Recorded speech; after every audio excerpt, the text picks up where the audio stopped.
Celebrity makeup artist Priyanka দি।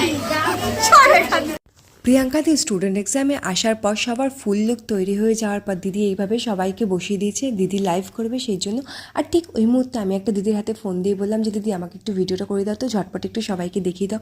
আর দেখো সবাইকে কত ভালো লাগছে দেখতে। আর একটা কথা বলি, শ্যুটের জন্য কিন্তু আমাদের স্কিন, হেয়ার এগুলো ড্যামেজ হচ্ছে, এটা আমরা জানি, কিন্তু আমাদের যেটা সবচেয়ে বেশি মূল্যবান সম্পদ আমাদের চোখ, লেন্স পরতে পরতে আমাদের চোখের অবস্থা সত্যি খারাপ হয়ে যাচ্ছে।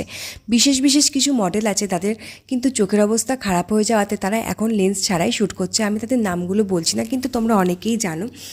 আর তারা এখন লেন্স ছাড়াই শ্যুট করছে। আর আমার কিন্তু চোখের ভীষণই সমস্যা হয়ে গেছে এই লেন্স পরতে পরতে, সেই কারণে আমি মাঝখানে অনেক দিন টানাই কাজটাকে বন্ধ রেখেছি।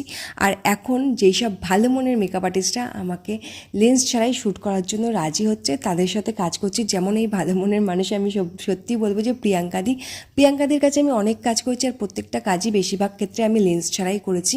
দিদি কিন্তু একবারের জন্য বলে না যে বাবু লেন্সটা পরতে পারিস ভালো হবে, কারণ সত্যি চোখ না থাকলে আমরা কিভাবে দেখবো এটাও তো বুঝতে হবে। লেন্স ছাড়া যে ছবি খারাপ আসে এমনটা কিন্তু একদমই নয়।